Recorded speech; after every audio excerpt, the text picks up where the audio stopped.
സ്വലാത്ത് ചൊല്ലിയാലുള്ള നേട്ടമെന്താണ്? സ്വലാത്തിന്റെ മജ്‌ലിസിൽ വന്നാലുള്ള ഗുണമെന്താണ്? സ്വലാത്തിന്റെ മജ്‌ലിസിൽ നിത്യമായി വരുന്നവർക്ക് കിട്ടുന്ന പവർ എന്താണ്?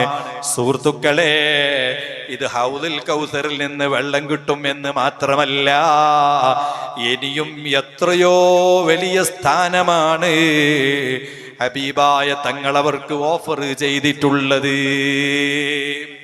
നബി തങ്ങളുടെ അടുക്കൽ ഏറ്റവും അടുത്ത് നബി തങ്ങളെ ഒപ്പം നിൽക്കാൻ കഴിയുന്നത് ആർക്കാണ്? നബി തങ്ങളെ പേരിൽ ധാരാളം സ്വലാത്ത് പറയുന്നവരാരാണോ അവർക്കാണ് നാളെ മഹ്ശറയിലെത്തുമ്പോ നബി തങ്ങളെ ഏറ്റവും സാമീപ്യത്ത്, നബി തങ്ങളെ ഏറ്റവും അടുത്തായി നിൽക്കാനുള്ള ചാൻസ് അത് സ്വലാത്ത് വർദ്ധിപ്പിച്ച ആളുകൾക്കാണ്. അല്ലാഹു നമുക്ക് ഭാഗ്യം നൽകുമാറാകട്ടെ. സ്വലാത്തിന്റെ മജ്‌ലിസുകളെ നാം ബഹുമാനിക്കണം.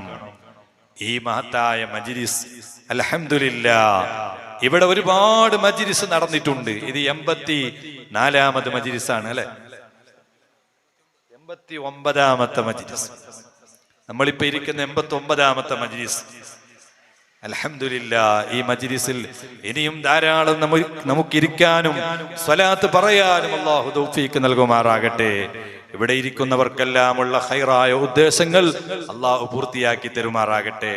ഞാനിവിടെ നമ്മുടെ മുസ്തഫ സുഹരി ഉസ്താദുമായി ബന്ധപ്പെട്ടപ്പോ ഉസ്താദ് ഇവിടെ ഒരുപാട് അനുഭവങ്ങൾ പറഞ്ഞിട്ടുണ്ട്.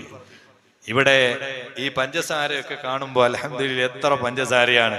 ഞാൻ ഒരുപാട് സ്വലാത്തിന്റെ മജ്‌ലിസിൽ പ്രസംഗിക്കാൻ പോയിട്ടുണ്ട്, ഒരുപാട് സ്വലാത്തിന്റെ മജ്‌ലിസിൽ ചെന്നിട്ടുണ്ട് അല്ലെ. അതിൽ നിന്നുള്ള ഒരു വേറിട്ടതാണ് ഇവിടെ ധാരാളം മുഅ്മിനീങ്ങൾ പഞ്ചസാര ഇവിടെ നേർച്ച ചെയ്തു കൊണ്ടുവരുന്നു. ഓരോരുത്തർക്കും അവരവരുടെ മനസ്സിൽ ഓരോ നിയ്യത്തുണ്ടാവും. അപ്പൊ അതനുസരിച്ച് ഓരോരുത്തരും ഇങ്ങനെ പഞ്ചസാര കൊണ്ടുവരും. അതുപോലെ മറ്റു ഭക്ഷ്യസാധനങ്ങൾ അല്ലെ, നമ്മുടെ സ്ഥാപനങ്ങളിലൊക്കെ മഹത്തായ മജ്‌ലിസൊക്കെ നടക്കുമ്പോ ഒരുപാട് ആളുകൾ ആ സ്ഥാപനങ്ങളിലേക്കൊക്കെ അരി കൊടുക്കുന്നവരുണ്ട്, മുത്തഅല്ലിമീങ്ങളെ ഭക്ഷണത്തിനൊക്കെ അരി കൊടുക്കുന്നവരുണ്ട്. അല്ലാഹു അവർക്കെല്ലാം ഖൈർ നൽകുമാറാകട്ടെ.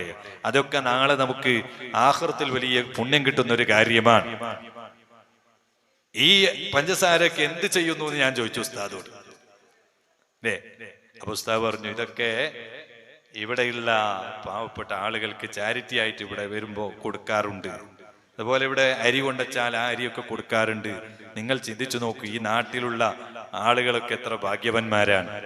അത് അരിയും പഞ്ചാരും കിട്ടുന്നതുകൊണ്ട് ഭാഗ്യമൊന്നല്ല, ഇങ്ങനൊരു മജ്‌ലിസിന്റെ ഒരു മുഹിബീങ്ങളാകാൻ, ഇങ്ങനൊരു മജ്‌ലിസിന്റെ ഒരു മെമ്പറാകാൻ നമുക്കൊരു ഭാഗ്യം അല്ലാഹു തന്നു എന്ന് പറയുമ്പോ അത് വലിയ മഹത്വമുള്ള കാര്യമാണ്.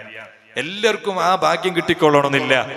ഇപ്പൊ തന്നെ നമ്മുടെ നാട്ടിൽ എത്ര ആളുകൾ ഉണ്ടാവും, അവരെല്ലാവരും ഈ മജ്‌ലിസിലേക്ക് വരുന്നുണ്ടാവൂല. ചിലപ്പോ ചിലർക്ക് സമയം കിട്ടാത്തോണ്ട് എത്താൻ കഴിയാത്തവരുണ്ടാവും. അതിന് വലിയ തൗഫീക്ക് വേണം. നല്ല നല്ല മജ്‌ലിസുകളിൽ എത്താനും നല്ല കാര്യങ്ങളിൽ മുന്നിട്ട് നിൽക്കാനും വലിയ തൗഫീക്ക്